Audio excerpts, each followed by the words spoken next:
La femme a plaisanté, qui veut goûter à mon mari si amer? Sa jolie amie a gloussé, je le trouve très doux, il a juste besoin d'une autre femme. La femme ne s'attendait pas à. Tout a commencé dans la cuisine, comme la plupart de nos disputes. Notre appartement se trouvait à Montmartre, les fenêtres ouvertes sur un Paris scintillant qui paraissait presque faux la nuit. Mais à l'intérieur de cette cuisine propre et moderne, avec ses comptoirs en quartz et ses placards en chêne blanc, les choses étaient tout sauf paisibles. Chloé a claqué son verre sur le comptoir assez fort pour projeter une éclaboussure de pinot sur le marbre. Je ne demande pas la lune, Adrien. Juste une nuit, une seule, au ciel pour notre anniversaire.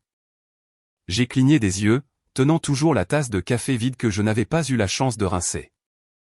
Le ciel facture 500 € juste pour y mettre les pieds, Chloé. Ce n'est pas juste une nuit. C'est absurde. Elle a laissé échapper un rire bref et méprisant et a croisé les bras. C'est ça, hein? Parce que Dieu nous en préserve de faire quelque chose de vaguement romantique pour une fois. J'ai pris une profonde inspiration. Ce n'est pas juste. Non, ce qui n'est pas juste, a-t-elle coupé, la voix montant, c'est d'être marié à quelqu'un qui peut réciter les rendements des investissements du dernier trimestre mais qui ne se souvient pas de la dernière fois que nous sommes sortis en amoureux. J'ai posé la tasse lentement. Tu penses que je ne t'apprécie pas? Je sais que tu ne le montres pas. Ses yeux ont brillé, avec cette même confiance froide qu'elle arborait toujours quand elle avait 2 longueurs d'avance dans une dispute. Et non, tes plats thaïlandais à emporter hebdomadaires ne comptent pas comme un effort. J'ai essayé de rester calme, même si je sentais mon visage s'échauffer. Chloé, je me tue au travail pour m'assurer que nous pouvons nous permettre les plats à emporter. Nous permettre cet appartement. Nous permettre la vie que tu voulais. La vie que nous voulions, a-t-elle répliqué sèchement. Et félicitations, Adrien. Tu as parfaitement réussi dans le rôle du pourvoyeur. Dommage que tu aies abandonné celui de Marie. Ça a fait plus mal que prévu. Je l'ai regardé. Vraiment regardé. Cette femme avec qui j'avais l'habitude de danser pieds nus dans le salon après le dîner. La même femme pour qui j'avais autrefois conduit 3 heures juste pour la surprendre avec sa glace préférée parce qu'elle en avait parlé en passant. Et maintenant, nous étions debout à 3 mètres l'un de l'autre, les voix élevées, les cœurs encore plus éloignés. Je n'ai pas abandonné, ai-je dit, plus doucement cette fois. Tu as juste arrêté de me regarder assez longtemps pour remarquer que je suis toujours là. Elle m'a tourné le dos, a pris son téléphone sur le chargeur et a marmonné, peut-être parce qu'il n'y a plus rien à voir. Je n'ai rien dit. Je suis juste allé dans le couloir, j'ai enfilé mon sweat à capuche et je suis parti, craignant à moitié ce que je dirais si je restais une seconde de plus. L'air extérieur était plus frais que je ne l'avais prévu. Je me suis appuyé contre ma voiture, laissant le silence m'envahir. De l'extérieur, nous ressemblions à tout ce que les gens voulaient. Chloé et moi étions le couple que les autres considéraient comme un modèle. Nous avions l'appartement, les carrières, moi dans la promotion immobilière, elle à la tête d'une agence de relations publiques de luxe, les peignoirs monogrammés assortis. Mais sous tout ça, j'avais l'impression d'être devenu invisible dans mon propre mariage. Pourtant, je n'étais pas prêt à abandonner. Je n'avais pas fini d'essayer, même si elle ne pouvait pas le voir. Je me battais toujours pour nous. Le lendemain matin, je me suis réveillé avant le soleil. Non pas parce que je le devais, mais parce que je ne pouvais pas arrêter de penser à ces mots, « tu as abandonné ». Peut-être qu'elle avait raison d'une manière que je ne voulais pas admettre. Peut-être que j'avais été si absorbé par le travail et le fait de subvenir à nos besoins que j'avais arrêté de faire les choses qui la faisaient se sentir vue. Mais ce qu'elle ne voyait pas, ce qu'elle ne reconnaissait jamais, c'est que tout ce que je faisais, je le faisais pour elle, pour nous. Alors, j'ai pris une décision. J'ai réservé le toit terrasse du ciel. Je n'ai pas seulement fait une réservation, j'ai mis le paquet. J'ai appelé le directeur général personnellement, que je connaissais par un de mes anciens contacts dans la promotion immobilière. J'ai fait glisser ma carte platine sur le comptoir pour la compte sans sourciller, même si le montant me tordait l'estomac. J'ai réservé 3 tables supplémentaires pour les amis et la famille, exactement comme elle avait toujours dit en rêver. J'ai même demandé le même trio de jazz qu'elle avait mentionné une fois en passant, celui qu'elle adorait dans ce petit bar à vin d'Aix-en-Provence. Il ne s'agissait pas de lui prouver qu'elle avait tort. Il s'agissait de prouver que je pouvais encore être présent. Je suis rentré tôt ce soir-là, tenant le dossier de la réservation comme si c'était une offrande de paix. Chloé était recroquevillée sur le canapé sectionnel blanc, les genoux repliés sous elle, les yeux rivés sur son téléphone. Elle n'a pas levé les yeux. « Salut », ai-je dit doucement. « Tu as une seconde ?» Elle a haussé les épaules. « Bien sûr. » Je me suis assis en face d'elle et j'ai fait glisser le dossier sur la table basse en verre. J'ai réservé le ciel. Elle y a jeté un coup d'œil, puis a reporté son attention sur son téléphone. Quoi? Le ciel, ai-je répété, essayant de ne pas paraître aussi nerveux que je l'étais. Pour notre anniversaire, le forfait complet sur le toit terrasse. Trio de jazz. J'ai invité quelques-uns de tes proches. Ta sœur, mes parents, même Élise et Julien. Une pause. Puis elle a dit, d'une platitude désolante, merci. Juste ça. Pas de sourire, pas d'étincelle. Elle n'a même pas posé son téléphone. J'ai attendu un instant. 2. C'est tout? Ses pouces continuaient de faire défiler l'écran. Qu'est-ce que tu veux que je dise, Adrien? Je me suis penché en avant. Je ne sais pas. Quelque chose. Ça te fait plaisir? Elle a soupiré, à peine plus fort qu'un murmure. Bien sûr. Ce seul mot m'a anéanti plus que n'importe quelle dispute que nous ayons jamais eue. Je suis resté assis là, essayant de donner un sens au silence.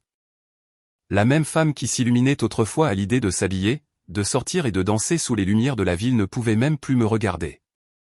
C'est ce que tu voulais avant, ai-je dit doucement. Le grand dîner, la musique, la vue sur la ville. J'essaie, Chloé. Elle m'a enfin regardé, mais pas avec gratitude, avec quelque chose qui ressemblait plus à de la fatigue.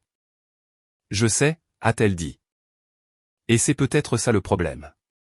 Tu n'essaies que lorsque les choses explosent. Celle-là m'a plombé comme une encre. C'est comme ça que tu me vois maintenant? Comme si je ne faisais qu'éteindre les incendies que je déclenche? Elle n'a pas répondu. Je me suis levé, hochant lentement la tête. D'accord. On se voit au ciel. Alors que je me dirigeais vers la chambre, je pouvais encore entendre les clics doux de ses ongles sur l'écran. Cette nuit-là, je suis resté éveillé à regarder le ventilateur de plafond, me demandant si je venais de dépenser des milliers d'euros pour essayer de sauver quelque chose qui m'échappait déjà. Mais même alors que le doute me rongeait, j'ai gardé une pensée à l'esprit. Peut-être, juste peut-être, que la nuit pourrait changer les choses. Le toit terrasse était perfect. La lueur des bougies vacillait dans de hauts cylindres de verre bordant la terrasse. L'horizon scintillait derrière nous comme une carte postale vivante, et une brise chaude transportait les notes douces du jazz émanant du trio que j'avais choisi moi-même. Cela ressemblait à un rêve, mais je ne pouvais pas me défaire du sentiment d'être le seul à être éveillé dedans. Je me tenais près de notre table, ajustant le col de ma veste bleu marine, regardant Chloé rire avec ses amis, ses yeux ne croisant jamais les miens. Elle était magnifique dans une robe en soie noire, les cheveux relevés de cette manière lâche qui, disait-elle toujours, lui donnait une élégance sans effort. Et peut-être qu'elle était sans effort, comme si tout cela ne lui avait rien coûté. Nos amis étaient répartis sur 3 tables attenantes, le vin coulant aussi vite que les conversations.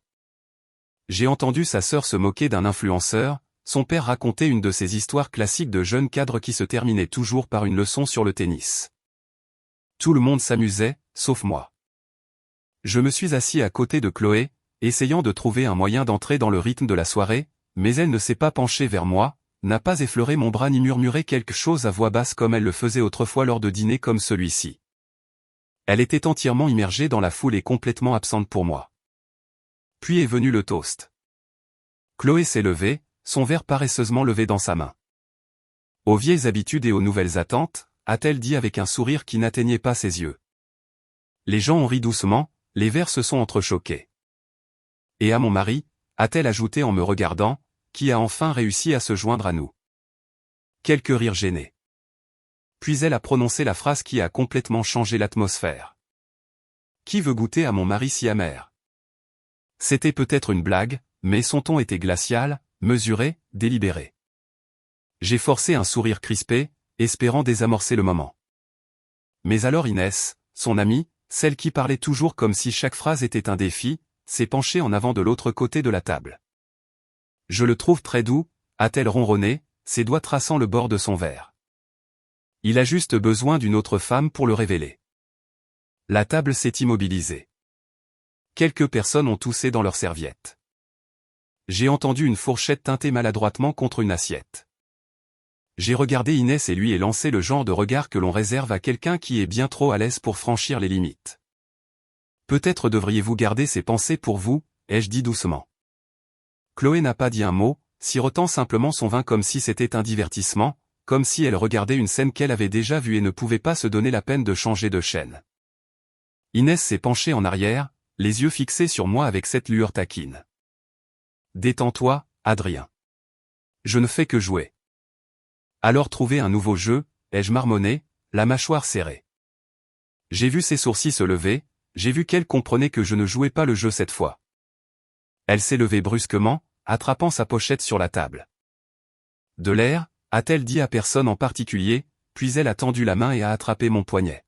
« Viens avec moi avant que tu ne pètes un plomb et que tu ne me jettes du toit. » Je n'ai pas répondu, je l'ai juste suivi. Le vent là-haut était plus fort que ce à quoi je m'attendais. Il tirait sur mes manches, faisait bruisser le col de ma veste, et pendant une seconde, je me suis permis de prétendre qu'il essayait d'emporter toute cette tension. Inès s'est penchée sur la balustrade à côté de moi, sa voix douce mais pleine de mordant. « Tu sais que ce n'est pas normal, n'est-ce pas ?» Je suis resté silencieux. Elle m'a jeté un coup d'œil. « Je veux dire, la façon dont elle te traite, comme un figurant dans ta propre vie. » Je me suis tourné légèrement, sans lui faire face complètement. « Ce n'est pas toujours comme ça. » Elle a eu un demi-ricanement. « Adrien, tu as payé une fortune pour ce soir. Tu as réservé son restaurant de rêve, fait venir sa famille, engagé un trio de jazz, et qu'est-ce qu'elle t'a donné en retour? Un désengage en règle devant 30 personnes. Je sais, ai-je dit doucement. Non, je ne pense pas que tu saches, a-t-elle insisté, son ton montant juste un peu. Tu continues de l'excuser comme si ce n'était qu'une mauvaise passe, comme si ça allait magiquement s'améliorer parce que tu y jettes plus d'argent ou plus d'efforts. Je l'ai enfin regardé. Ses yeux n'étaient plus moqueurs. Ils étaient tristes, stables, honnêtes. Elle était différente avant, ai-je dit. Quand on s'est mis ensemble, elle. Elle était comme ça avant, a interrompu Inès doucement. Mais elle ne l'est plus, et tu es debout au bord d'un toit terrasse en train d'essayer de te convaincre qu'elle redeviendra la femme que tu as épousée. J'ai senti les mots me frapper en plein cœur. Je ne dis pas qu'elle est mauvaise, a poursuivi Inès. Mais elle ne te voit plus. Et quand les gens cessent de voir ceux qui les aiment, ils cessent de les mériter. Je ne savais pas quoi dire, alors j'ai juste hoché lentement la tête. C'est alors qu'elle m'a de nouveau regardé, presque nerveuse maintenant. Adrien, je pensais ce que j'ai dit tout à l'heure. J'ai une cousine. Elle s'appelle Lise. Elle n'est pas tapa accent grave l'œil. Elle ne va pas entrer dans une pièce en volant la vedette, mais c'est la personne la plus gentille que j'ai jamais rencontrée. Et si j'ai jamais imaginé quelqu'un qui pourrait vraiment te voir, ce serait elle. J'ai expiré et regardé la ville, posant mes mains sur la balustrade métallique froide. Les lumières en bas semblaient infinies, comme un million de petites chances que je ne pouvais pas tout à fait atteindre. J'apprécie, ai-je dit. Vraiment. Mais je n'en suis pas là. Elle n'a pas répondu. Je me suis tourné légèrement vers elle. J'aime toujours Chloé, même après tout ça. Inès a fermé les yeux une seconde, puis a hoché la tête. Je me doutais que tu dirais ça. Elle s'est redressée, ajustant sa pochette sous son bras. Tu as toujours été loyal. C'est ton truc, n'est-ce pas? Probablement jusqu'à l'excès, ai-je marmonné. Elle m'a adressé un petit sourire triste. Oui, mais c'est quand même rare. Et Lise. Lise ne t'aurait jamais fait mendier de l'affection. Je n'ai pas répondu. Je ne pouvais pas. Inès a regardé l'horizon une dernière fois, puis a dit, tu mérites d'être choisi, Adrien. Pas toléré. Pas pris pour acquis. Choisi. Souviens-toi de ça. Puis elle s'est retournée et est retournée vers les portes vitrées. Je suis resté dehors un peu plus longtemps, la brise me frôlant, la musique derrière la vitre maintenant étouffée, presque fantomatique. Et quelque part sous la douleur dans ma poitrine, un nouveau sentiment commençait à s'installer. Pas de la colère, pas de l'amertume, juste une clarté tranquille. L'appartement de Marc n'avait pas changé depuis des années, même canapé en cuir usé, même étagère de travers, même odeur de vieille boîte de pizza cachée quelque part qu'il n'admettrait jamais. « Mec, t'as l'air d'un chien battu », a dit Marc en me lançant un coussin. « T'es sûr que tu ne veux pas aller boire un verre au lieu de te morfondre ici ?» Je me suis laissé tomber sur le canapé avec un grognement fatigué. J'ai déjà bu tout le toit terrasse. Il a sifflé doucement. Aïe. À ce point. J'ai hoché la tête, couvrant mes yeux avec le dos de ma main. Elle a porté un toast à ma santé. M'a traité d'amère devant tout le monde. Marc s'est figé en plein mouvement. Attends, Chloé a dit ça au dîner que tu as organisé pour elle? Ouais. Et tu n'as pas retourné la table? J'ai laissé échapper un rire sec. Non. J'ai juste souri et j'ai encaissé, comme toujours. Il n'a pas répondu pendant un moment. Je l'ai entendu se traîner dans la cuisine, fouiller pour quelque chose, puis le déclic d'une porte de réfrigérateur. Attention. Je l'ai attrapé par réflexe. Une limonade artisanale. Je croyais que tu avais arrêté les sodas, ai-je dit. Tu croyais aussi que ta femme t'appréciait, a-t-il rétorqué. Je l'ai ouverte et j'ai bu une gorgée. Les coussins ont gémi quand il s'est laissé tomber dans le fauteuil inclinable.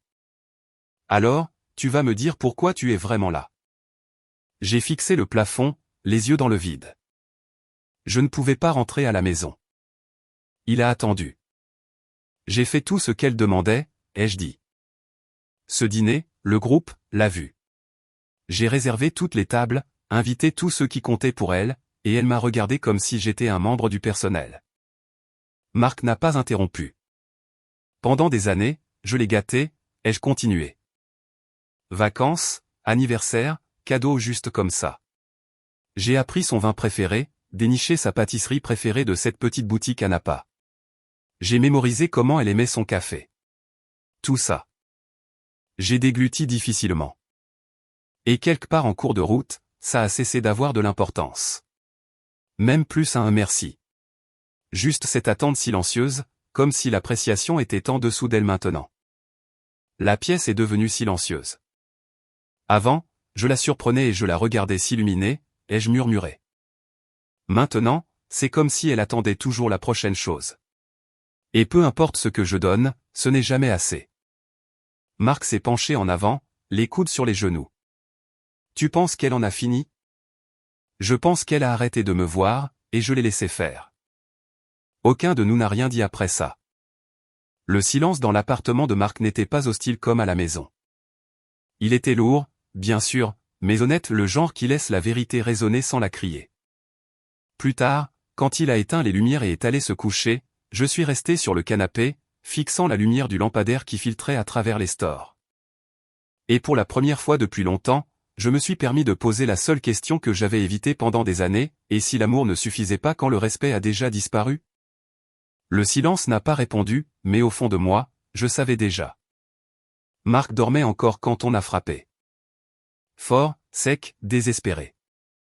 J'étais assis sur le bord du canapé, en train de lasser mes chaussures, à moitié dans le vague et sirotant un café tiède. Au début, j'ai pensé que c'était peut-être un voisin. Puis est venu le deuxième coup, plus long, plus fort, faisant trembler la porte sur ses gonds. J'ai ouvert lentement.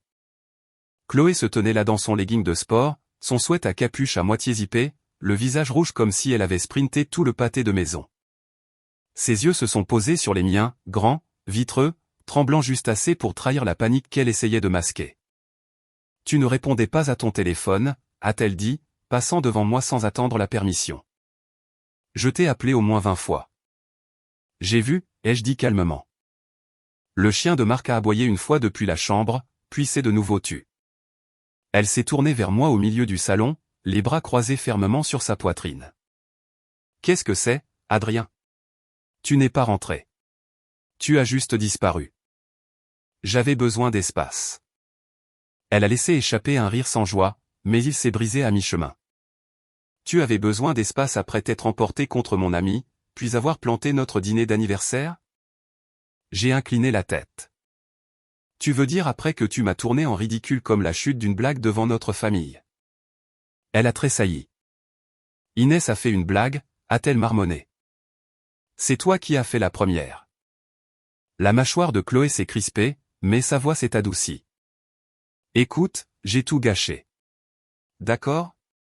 Je me suis laissé emporter par l'ambiance, et peut-être que j'ai dit ce qu'il ne fallait pas, mais c'est toi qui m'as laissé là. Je suis resté silencieux. Elle s'est avancée. Adrien, je ne voulais pas te blesser. J'ai hoché lentement la tête, mais pas en signe d'accord, juste pour accuser réception. Elle a tendu la main vers mon bras, doucement. Rentre à la maison. Les mots étaient plus doux maintenant, moins exigeants, plus suppliants. S'il te plaît. J'ai regardé sa main, puis son visage. Et c'est là que j'ai réalisé à quel point c'était étrange que je ne sois plus en colère. Je n'étais pas froid non plus. Juste immobile. Je ne suis pas prêt, ai-je dit. Sa prise s'est resserrée. Pas prêt à quoi? À revenir. Elle a cligné des yeux avec force, cherchant dans mon visage quelque chose avec quoi elle pourrait travailler. Adrien, écoute. Je t'aime. Tu le sais. Je l'ai étudié un instant. Alors pourquoi ça ne sort que lorsque tu as peur que je m'en aille? Elle a reculé comme si je l'avais giflé. Je n'essaie pas de te punir, ai-je ajouté. J'ai juste besoin de réfléchir. Et je ne peux pas le faire avec ta voix dans mon oreille me disant comment je suis censé me sentir. La voix de Chloé a vacillé. Qu'est-ce que ça veut dire? Tu dis que c'est fini entre nous? J'ai secoué la tête, attrapant mon manteau sur le dossier de la chaise. Je dis que je ne sais pas, mais je vais le découvrir. Elle s'est mise en travers de la porte, la panique vacillant derrière ses yeux. Adrien, attends. Dis-moi juste ce que je suis censé faire. Je me suis arrêté à la porte, la main sur la poignée. Peut-être, ai-je dit doucement, pour une fois, ne fais rien. Contente-toi de vivre avec. Elle m'a regardé, stupéfaite, figée là comme si on l'avait débranchée en pleine phrase. Puis j'ai ouvert la porte et je suis sorti dans la lumière du matin, mes pieds heurtant le béton comme si je savais enfin où j'allais, même si je n'avais aucune idée de l'endroit où cela finirait. Derrière moi, l'appartement était silencieux. Mais dans ma poitrine, pour la première fois depuis des semaines, peut-être des mois, j'avais l'impression de pouvoir respirer. Pendant que nous y sommes, veuillez cliquer sur « J'aime » et faites-moi savoir que vous êtes avec moi. Cela faisait exactement 7 jours. 7 jours que j'étais sorti de chez Marc sans carte, sans plan, juste ce lourd brouillard dans ma poitrine que j'essayais de traverser. Mais quelque chose m'a ramené ce matin-là. Pas l'espoir, pas le pardon, juste le besoin de le voir par moi-même. De regarder notre appartement et de sentir ce qu'il en restait. Je n'ai pas appelé, pas envoyé de message. Je me suis garé à mi-chemin dans la rue et j'ai fait le reste à pied, les clés lourdes dans ma main. Notre appartement avait la même apparence. Des poli et taillé, les lumières du porche encore allumées de la nuit précédente, comme si rien ne s'était effondré à l'intérieur. Je suis entré doucement. La porte a grincé juste assez pour qu'elle entende. Adrien. La voix de Chloé a flotté depuis le salon, surprise, haletante. Puis ses pas, rapides, anxieux. Elle a tourné au coin dans ses pantoufles et s'est figée en me voyant. J'ai à peine eu le temps de réagir avant qu'elle ne se précipite en avant. Ses bras se sont enroulés autour de mon cou, serrés, tremblants. J'ai senti son corps s'effondrer contre le mien comme si elle avait soutenu tout le ciel seule. Son souffle s'est étranglé contre ma poitrine. Je suis désolé. Je suis tellement désolé, a-t-elle murmuré encore et encore. Je ne savais pas à quel point j'avais besoin de toi jusqu'à ce que tu sois parti. Je suis resté là, laissant le poids de son corps s'installer dans mes bras. Elle pleurait maintenant, de vraies larmes, sans filtre. Et pendant un instant, j'ai fermé les yeux et je l'ai juste serré contre moi. Je voulais croire que c'était ce que j'avais attendu. Mais alors, quelque chose ne collait pas. Une odeur, subtile, piquante, pas la sienne. De l'eau de Cologne, pas la mienne. J'ai reculé légèrement. Elle a essuyé ses yeux, s'accrochant toujours à mon bras. Je ne savais pas si tu reviendrais un jour. Je l'ai regardé, scrutant son visage à la recherche de quelque chose de familier, de réel. Chloé, ai-je dit, la voix basse. Oui, a-t-elle reniflé en me regardant. J'ai fait un signe de tête vers son pull. Qui était là? Son visage s'est figé. Quoi? Cette odeur, ai-je dit. Ce n'est pas la tienne, et ce n'est pas la mienne.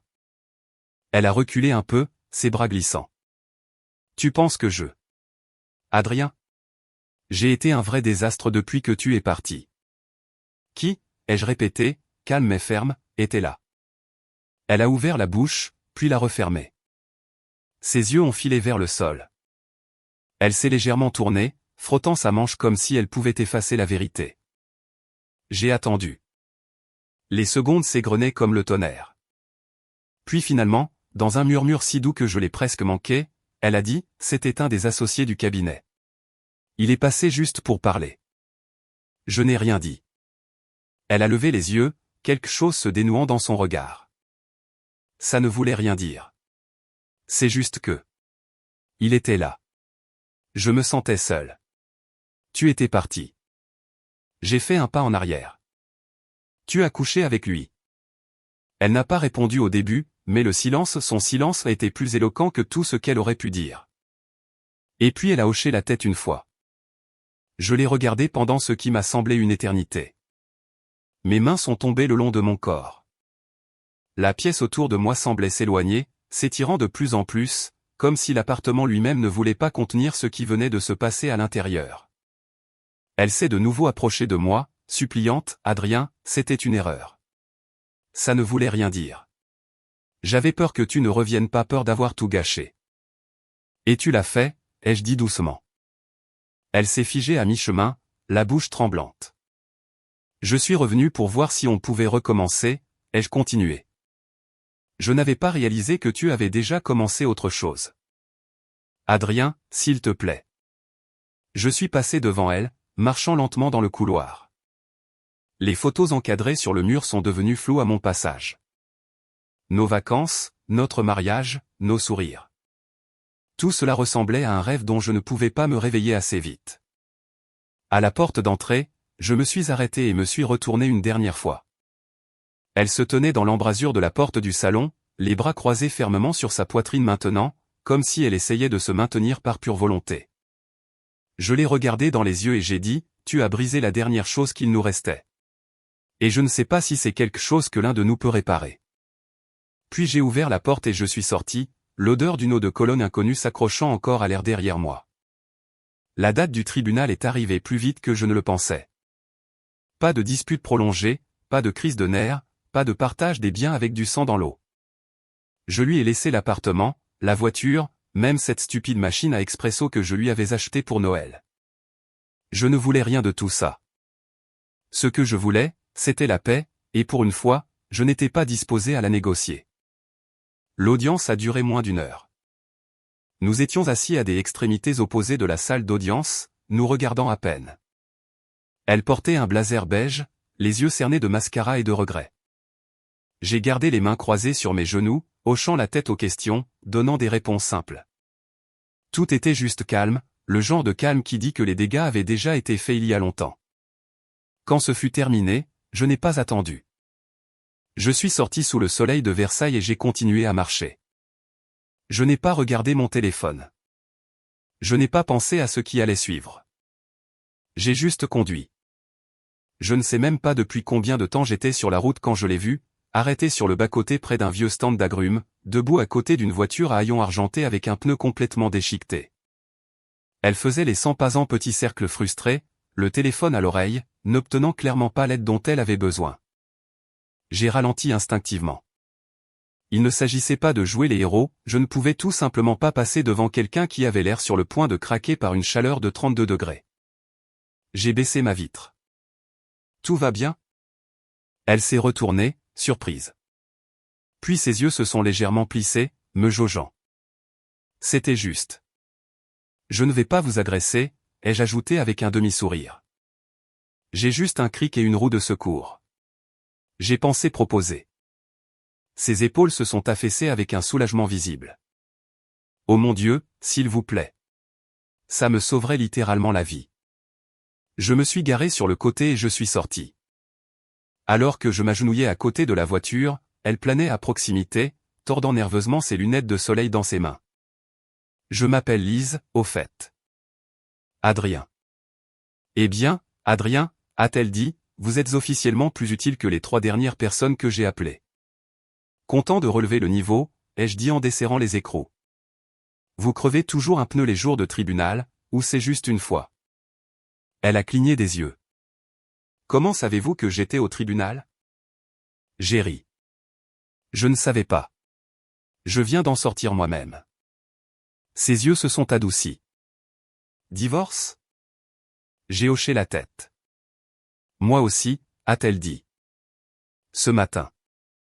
4 ans de partie. 8 ans ici, ai-je répondu. Elle a sifflé. Statut de vétéran. J'ai souri, surpris de la facilité avec laquelle le rire est venu. On pourrait dire ça. Au moment où j'ai remplacé le pneu et abaissé le cric, le soleil avait commencé à descendre bas dans le ciel. Lise m'a tendu une bouteille d'eau de son siège passager, souriant toujours comme quelqu'un qui avait pleuré 1 heure auparavant mais ne voulait pas l'admettre. Merci, a-t-elle dit sincèrement. Vous n'étiez vraiment pas obligé de vous arrêter. J'ai haussé les épaules. Ça ne me semblait pas juste de ne pas le faire. Elle a hésité, puis a attrapé son téléphone. Ce serait bizarre si je vous demandais votre numéro? J'ai croisé son regard. Il était chaleureux. Pas impatient, juste ouvert. Pas bizarre, ai-je dit en sortant mon téléphone. Nous avons échangé nos numéros, et pour la première fois depuis des semaines, quelque chose s'est détendu dans ma poitrine. Une lueur. Pas de l'espoir, pas encore, mais sa suggestion. Elle m'a fait un signe de la main alors que je montais dans mon camion.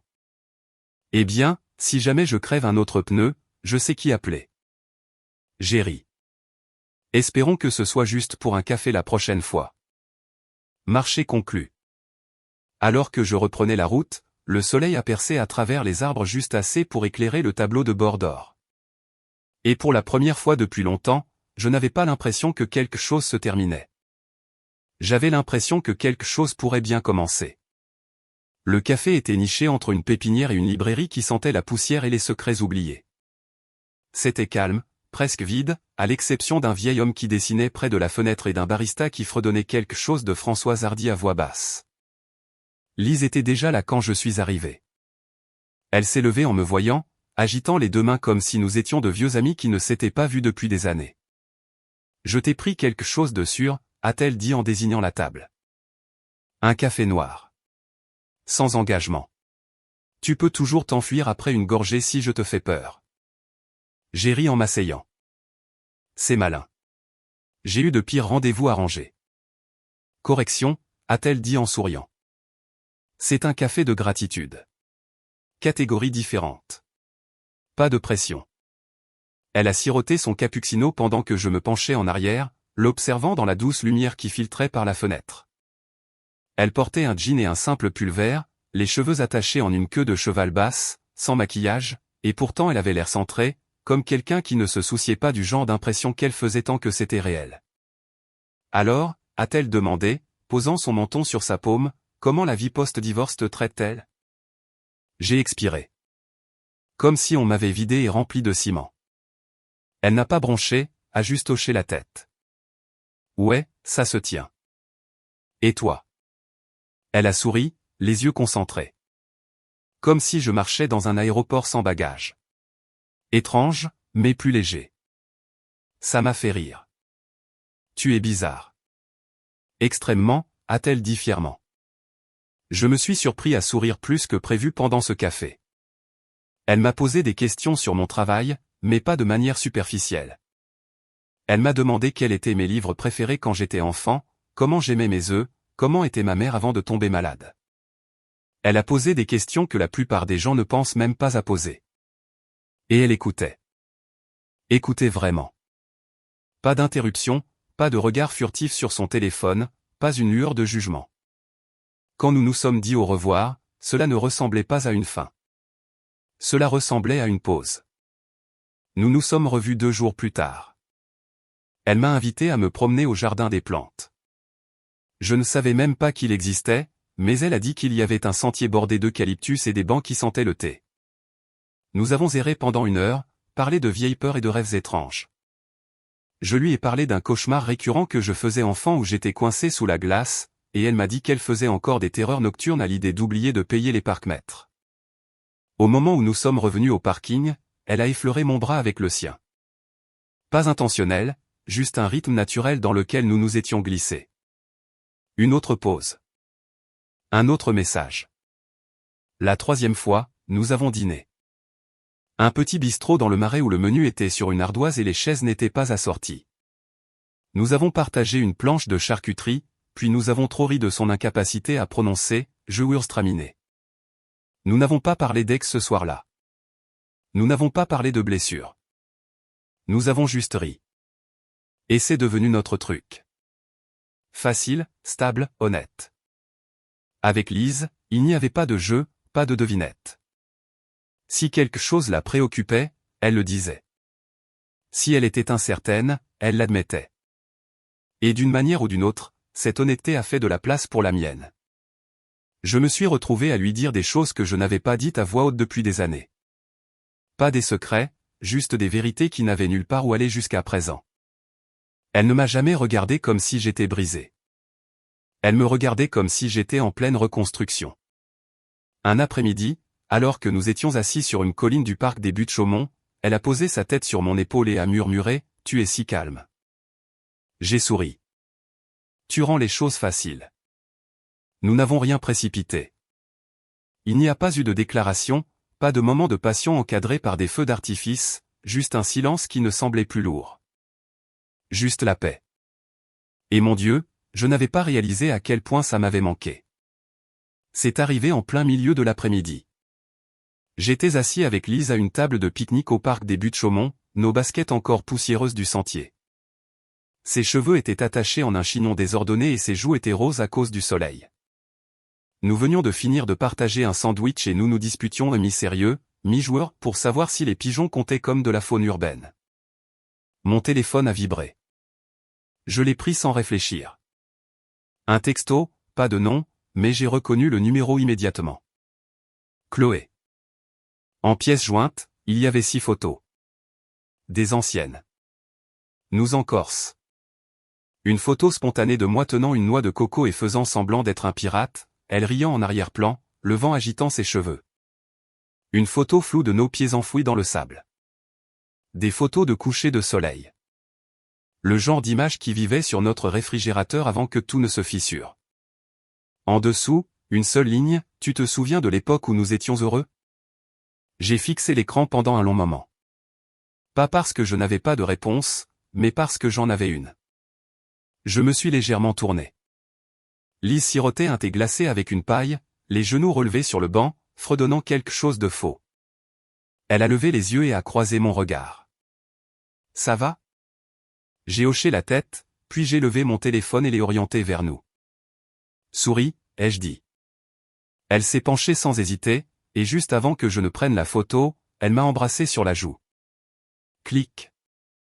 Je l'ai regardée, ses yeux fermés, mon visage détendu, la lumière du soleil attrapant le coin de mon sourire. Pas de filtre, pas de retouche, pas de faux semblant. J'ai appuyé sur partager, et je l'ai envoyé directement à Chloé. Pas de mots, pas d'explication, juste la vérité. L'accusé de lecture est apparu quelques secondes plus tard, puis le silence. Pas de réponse. J'ai verrouillé l'écran et j'ai posé le téléphone face contre la table. Lise a incliné la tête. Tout va bien? Je l'ai regardé, puis j'ai hoché la tête. Ouais. Juste en train de fermer une porte. Elle n'a pas posé plus de questions. Elle a juste souri et a volé la dernière bouchée de sandwich quand je ne regardais pas. Et d'une manière ou d'une autre, ce moment calme, petit, non scénarisé signifiait plus que n'importe quel souvenir que quelqu'un pourrait m'envoyer par texto d'il y a 1000 ans. Parce que le passé peut vous tirer en arrière, mais il ne vous possède pas. Le trajet jusqu'à la maison de la tante de Lise ressemblait à quelque chose d'une autre vie. À 2 heures au nord de Paris, la ville s'est estompée derrière nous, remplacée par des champs ouverts, des clôtures usées et des routes lentes bordées d'eucalyptus. Lise était assise en tailleur sur le siège passager, fredonnant sur la playlist qu'elle avait faite, se penchant de temps en temps pour voler des gorgées de mon café glacé. Cet endroit est de la vieille école, m'a-t-elle prévenu avec un sourire. Il cuisine encore au feu de bois, et ne sois pas surpris si quelqu'un t'offre un échantillon de fromage de chèvre à la seconde où tu sors de la voiture. J'ai ri. J'aime les chèvres. Je peux gérer ça. La maison est apparue, du bois peint en blanc, un large porche avec une balançoire, et une rangée de bottes devant la porte d'entrée. Paisible, humble, d'une beauté douce. Mais à la seconde où la porte s'est ouverte, ma poitrine s'est serrée. Inès. Elle se tenait là, tenant un panier de pain, portant un tablier qui semblait sortir d'un restaurant des années 50. Ses yeux ont croisé les miens, calmes, posés. Pas une lueur de surprise. « Salut, Adrien », a-t-elle dit. « Contente que tu aies pu venir. » Je me suis figé. Lise a cligné des yeux entre nous. « Vous vous connaissez ?» Inès a souri, s'écartant pour nous laisser entrer. Lui, oui. C'est moi qui te l'ai présenté, tu te souviens. Lise s'est tournée brusquement. Attends, quoi? Inès l'a regardé, puis m'a regardé. Je lui ai parlé de toi ce soir-là sur le balcon, au dîner d'anniversaire de Chloé. La mâchoire de Lise est légèrement tombée. Tu veux dire quand elle? Ouais, a dit Inès doucement. Ce soir-là. Je suis resté figé dans l'embrasure de la porte, tout se mettant en place. Tu savais, ai-je demandé. Pendant tout ce temps? Elle a hoché la tête. Je savais qu'elle ne te voyait plus, mais je connaissais quelqu'un qui le ferait. Il n'y avait aucune suffisance dans sa voix, juste une certitude tranquille. Parfois, a dit Inès en posant le panier, on ne reste pas assis à attendre que les gens comprennent la vie. Parfois, on les pousse doucement vers là où ils sont censés être.